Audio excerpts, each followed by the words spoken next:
wana ezali na baforme ebele na forme oyo bato balobaka moto akufi bakufaka te ezalaka ke corps physique ne moto ekufaka bacorps wana nyonso nalobi éthérique astral nyonso ekufaka te nde nauta deja koloba ezala meme ata ndoto ezalaka deja liwa pongi deja nde tolalaka ezalaka deja liwa soki moto akufaka te c'est parce que corps d'argent na ekatanaka nde te mbe nde tosalaka deja voyage astral ezalaka deja liwa ezalaka deja goutte nyonso ya liwa passage nyonso ya liwa deja yango wana mais vu que tosilaka kokufa te c'est parce que corps d'argent na isilaka kokata te alors soki siko mutu ozongi bakoye bajuge wana mpe bakoloba bon tozongisa peut-être nzete eza bato mosusu bazongaka banzete bakoloba mpe ke bon peut-être tozongisa ye libanga soki mpe ezaki mutu par exemple osalaki malamu na vie bakoloba bon ça va lokola ne akokisi 100% te.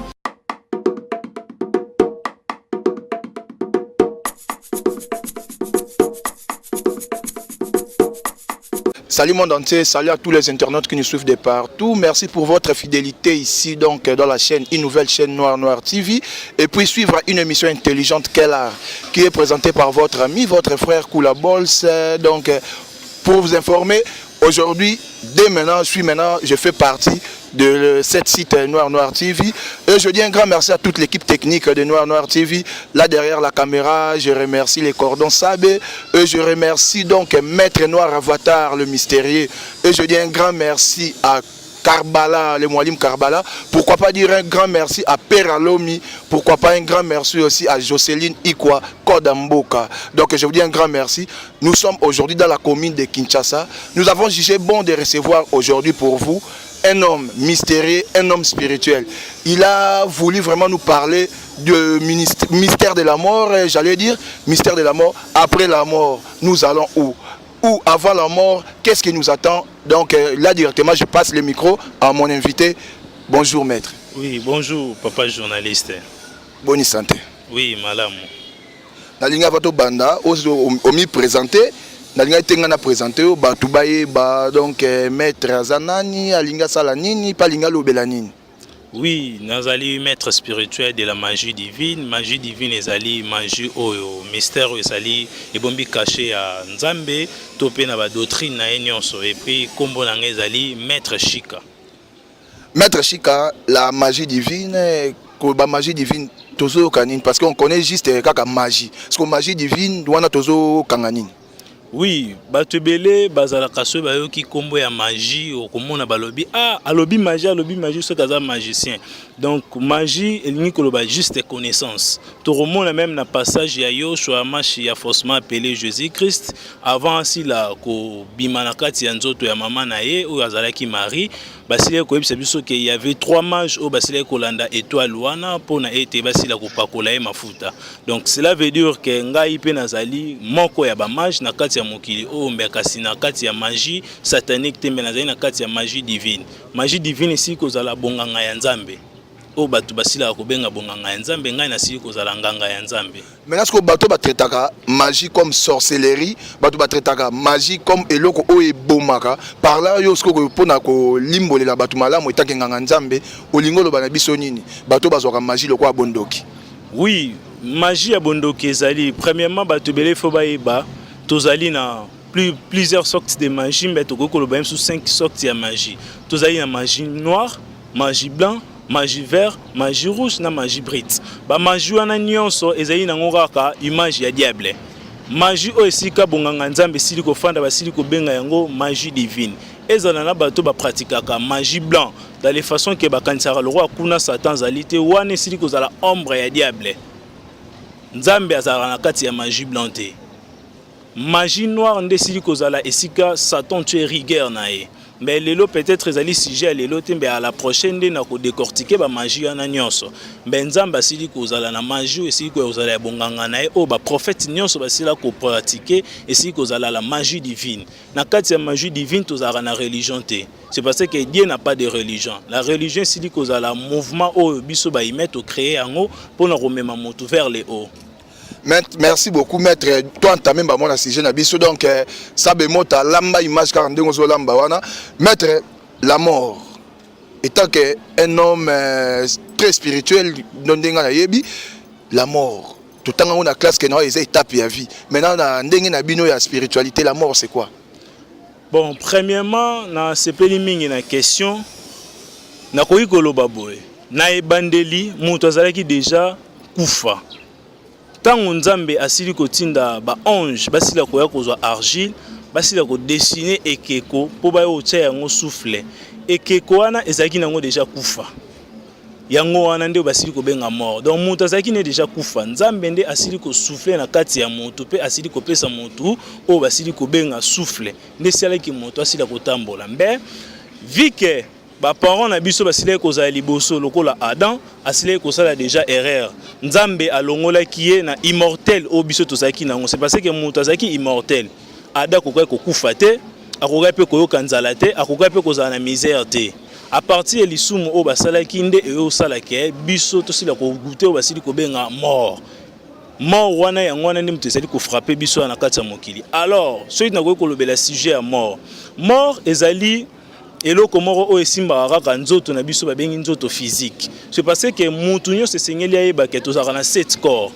Na ko kotanga, toza un corps physique. O tozomona, toza un corps éthérique o ezali carburant na kati ya nzoto mutu. Tozali na corps astral. Et ça là que mutu abima. Tozali na corps mental. Et c'est li réflexion mutu. Tozali na corps bouddhique. Tozali na corps atmique. Tozali na corps divin. Alors ba corps wana nyonso o na sili kotanga kaka moko nde mutesila ko simba liwa ezali o basili ko benga corps physique. Alors corps physique esimbaka liwa pona nini? C'est parce que biso nde tozali boye toza ba pèlerin na kati ya mokili. Nde toyeboye toya kosala mission na biso tozali kokende. Mais na koyi ko limbola lisusu tozali plus ou moins na 3 sortes ya liwa. Tozali na liwa o ezali naturel, tozali na liwa o esili kozala okende ko simba kisi pa ya nganga pe ya bomio, tozali na ba mort o basili ko benga mort brusque. Alors lelo na koyi ko lobela msusu mort o esili kozala naturel. Mort naturel ezali nini? Ezali mort o ezaki mutu asali vie na ye normal. Tant na ekoki penza mbasai nini abengiye. Donc c'est la maître au maman muki avant to kota bien. O nzamba bendi mutu. Yango de mort naturel. Mort naturel ezali mort o ezaki mutu aye kosala mission na ye. Akokisi par exemple nde bakatela biso 120 ans, 120 ans na ekoki akufi. Wana ezali mort naturel. Mort mususu ezali ke okeye panganga okeye kosala contrat na ye. Wana si ko sous mort naturel te. Na ba mort mususu tozala ba mort brusque. Donc mystère ya ba mort ezali presque ebelé. Mais lelo na koyi ko simba peut-être mort naturel pour base en a plus na facilité à comprendre que qu'est-ce qui se passe na mort naturelle. Na mort naturelle eloko nini le kaka. Mutu soki abotami. Avant na mutu abotama mutu azala na divin. Donc wana kibonzambe ezala na kati ya mutu. Alors mutu ya kokota na kati ya nzoto ya mwasi na 7e jour de la fécondation. O esala ke mwasi a tué âme. Alors tango mutu akoya ko osila kokota na kati ya zemi mutu wana akobotama. Tango akobotama sa tamboli vie na normal akokufa. Qu'est-ce qui se passe na kati ya mort? Soki siko mutu akufi. Oromona na livre Ecclésiaste. Toromona Salomon lobi avant que cordon d'argent esila kokatana. Donc cela veut dire corps physique na biso, éthérique, bouddhique, atmique, divin, astral, ba corps wana nyonso ezalaka na singa moko o babengango cordon d'argent. Alors corps d'argent na soki ndesili kokatana nde mutu asili kosala nini akufi. Alors siko eloko nini esalimaka mutu soka akufi ba corps de wana ekatana mambala moko te. Mutu soki akufi na mort o esili kozala naturel na constitution de mort ebisi biso nini mutu azali na 3 jours o esengeli na ye asila kopesa annonce ya liwa okomona même na vie ya Yoshua Mashia alobaki na kokufa pe na kolamuka après 3 jours. Donc ezalaka pourquoi? C'est parce que constitution de mort elobi nini na 3 jours wana corps d'argent na ekatanaka nanu te. Ils auront toujours lié na banzoto wana nyonso. Mutu azalaka toujours na droit ya koya kosala 3 jours pona asila ya kopesa annonce. Oromona msusu olali, oloti msusu papa lek na bino mo azalaka na mboka aye kotala bino. Oromona msusu bande kotambola obeti libaku. Oromona msusu bande koteka jour ana otekite. Juste ezali ba signe mutu ana azali koya kosala bino signe ke ngai msusu maître chika na sai nini na kufi.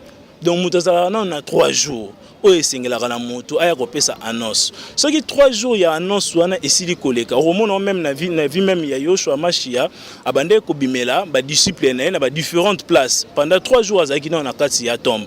Alors, ce qui 3 jours wana eleki, qu'est-ce qui se passe? Constitution des morts le bisunini moto faza na book moko boye bakopesa ye book wana esili kozala oyo faseli ya kotala que est-ce que makambo nanga eza respecté on a tikaki ou bien makambo nanga eza respecté te. Donc moto azali na 40 jours lisusu o esengeli esprit na ye esila ko mouver esika nyonso bande kotambola.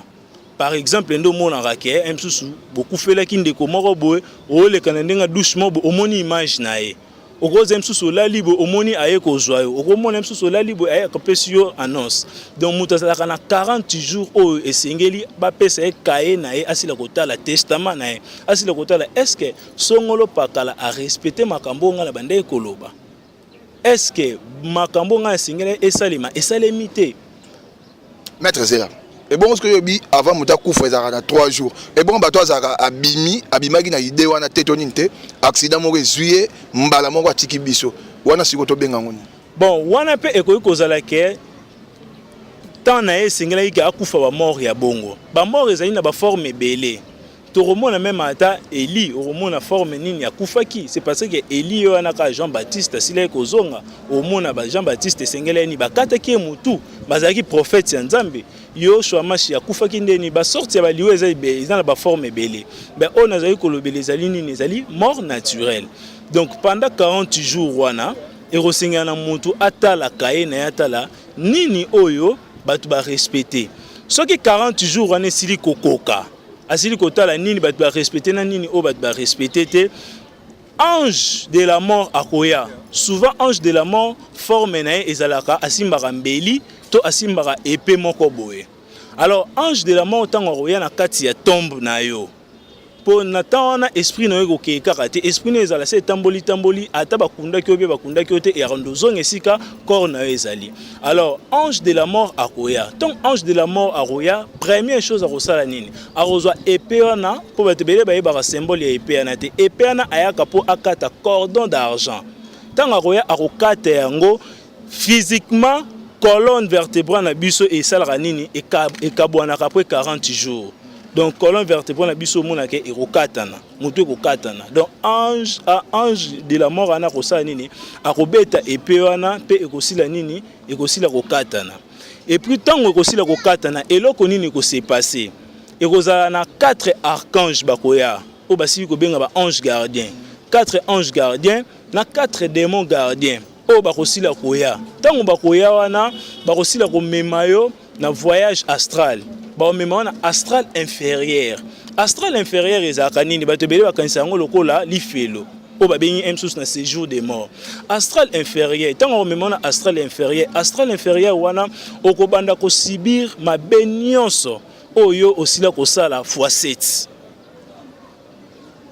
soki osili koleka na astral inférieur akomema yo lisusu ke lisusu na astral obasi ko benga supérieur na astral supérieur ne orosila lisusu ko mona ba malamu nyonso sila ko sala na mokili lisusu x7 et sili karaté astral pe supérieur ana eza paradis te c'est parce que kuna oromona batu ba rosa roi ba ange oromona vie moko bo rozala malamu makasi soko silisi wana ne sikoyo ange na yo lisusu les 4 anges na yo wana bakosila lisusu ko memayo na monde auto bengi na monde angélique ezali Keter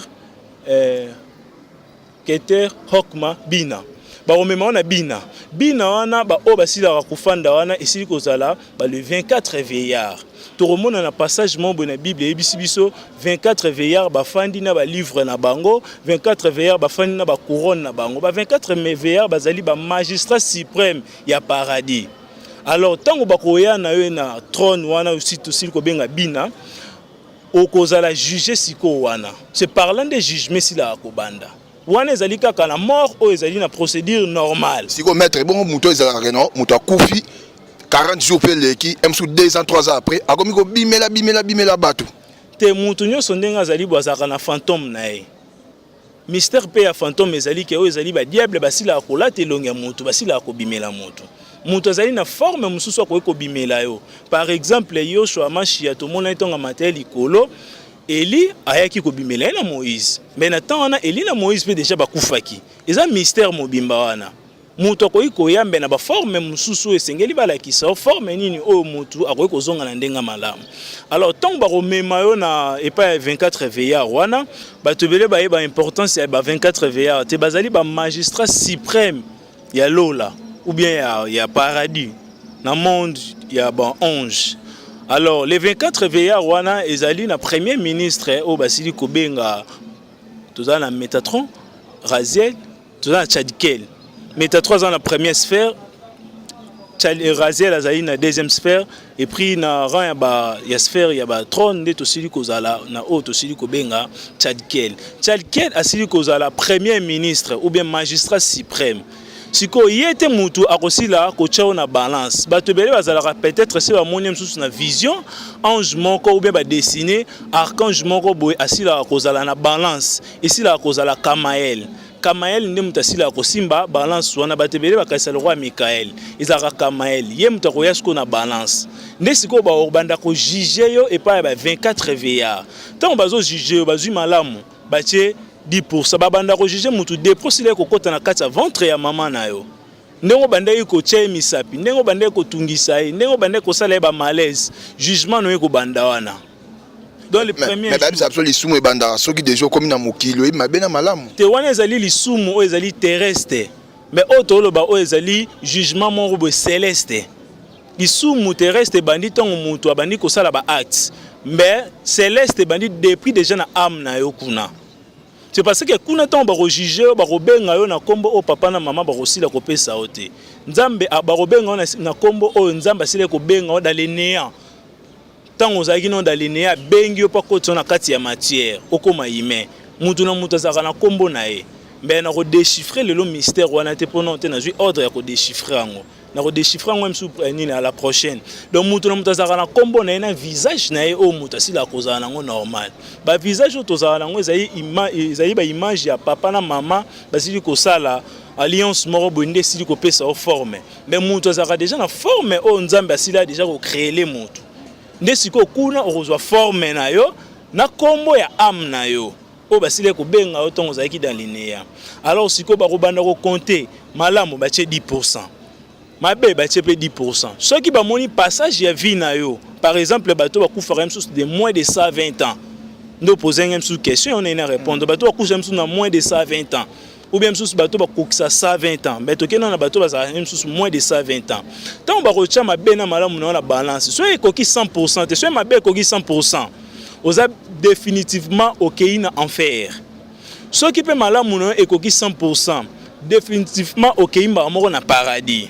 Alors ceux qui sont mabe na malamu na onyo ekoki 100% te ne siko mutu kosala nini okozonga ceux qui par exemple mabe na yo elekaki mingi bakoloba bon moto tellement mabe na elekaki mingi peut-être tozongi c'est sous na mokili akende ususu ko sala mabe ebele pona e okoka 100% poto tinda enfer ndo mona msusu mwana moko botami aza depuis botama dans les naissances msusu tia okufa sala ka mabe eza lo babenga réincarnation s'il faut dire. Oui c'est ça au mona mutu poto tanga na classe je crois na souffle na 6e primaire écoute plus souvent la voix des ancêtres ceux qui sont morts ne sont pas morts.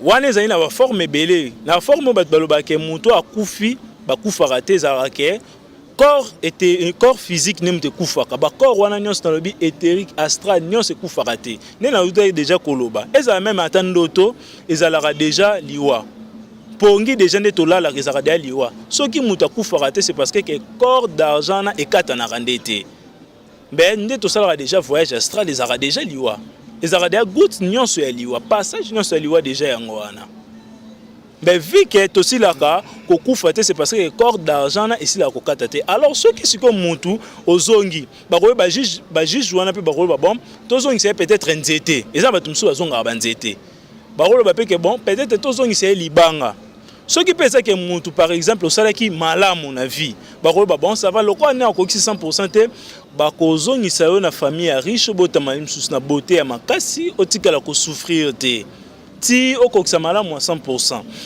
Alors bato bakendaka enfer ezalaka éternellement te. Enfer ndenge ezalaka sika moko boya purification. Pour mutu akende ekozala na temps moko boya miséricorde ya Nzambe koya Nzambe akozala posa a récupérer souffle na ye. C'est parce que différence ezalaka entre biso ba humain na ba ange. Nzambe asala ba ange na lumière, que la lumière soit asili ko sala ba biso sala biso na souffle.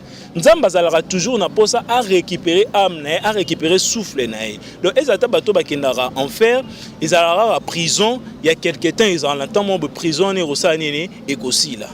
Ezalaka bongo. Et bon ce que mettre bato bazaka un petit moment tcharo témoigner na l'église de réveil na biso. Ngakutu ngama liaki noko ngala liaki likolo, mais bako kunda mutu likolo ezaka ko badama likolo wa. Likolo ana o baliakara ezalaka likolo physique te. C'est parce que même forme au maboko na ngeza ina forme physique, même forme pesa ina corps le sous astral. C'est parce que na kolo banelo romoko, soki mutu alali na ndoto, romona pe msusu olota ozotambola, na ndoto zopesa batumboto zolia. Corps na yango wana ozolia ozomela, eza normal. Batu msusu joueur a romona msusu azobunda sportif a romona msusu azosala presque makamne belé. Voilà vraiment maître, nous sommes arrivés à la fin. L'histoire est très intéressant. J'aimerais que tout ça la d'une manière d'épisode. L'autre aussi moi parti prochainement sur le tout ça dispo. Tu as aussi sous parti monsieur. Ce que bateau bazar pour ça tu vas joyeux, ba contacter ndenge nini, pe église nous a. Bon, premièrement, nga nazalaka na église te, c'est parce que nga azali disciple ya Yoshua Mashia atikala kozala na église te, atikala pe kozala. Mais ambition. Oui, ambition, c'est parce que Yoshua Mashia sala ki ambition. Tokoi jamais koya na kati ndako Nzambe sans ambition. Romona même na livre ya Exode. Tango Moïse alinga opusa na pembeni ya moto tango ezali kopela likolo nzete ba yebisaki ye alongola mapapa na ye, c'est parce que mapapa na ezalaki impire esengela kota esika na makolo, c'est parce que makolo ezalaki ndi pire. Voilà maître opesi batu ndenge ni ba ozoyo et puis to chité na biso po to ki makasi mangonga. Oui, numéro na ezali 089 63 62 367. Faut appeler plus 243. Oui, plus 243 89 63 62 367. Wana numéro ya maître Chika, ceux qui ba benginga de repartager. Merci maître Chika pour la disponibilité. Nous sommes vraiment arrivés à la fin. Quant à moi vraiment je dis encore un grand merci à l'équipe Mobimba donc Noir TV donc na Pesimbote na Cordon Sabé, pourquoi pas dire un grand merci donc l'avatar le mystérieux hein, maître Noir donc basakana na motote et puis je dis un grand merci à tout le base à temple Karbala, maître Charbani, en plus, tout le monde a boité, mais par pitié, na boaka, Soma d'image, je te dis un grand merci. Père Alomi, Francine Ikwa, donc, Code Mboka, pourquoi pas dire un grand merci à Vessenga, maître de côté le Manabiso. Oui, problème. Pour Koufa na ote, mais, tu quand même, tu as Koufa, tu as bêta masola, Koufa de Koufa. Ngai, Nazaki, na continent atlantique déjà. Merci maître Bourozango prochainement. Je vous dis un grand merci. Émission Yango Kellar avec Oula Bols. Si on ne se voit pas, on s'appelle.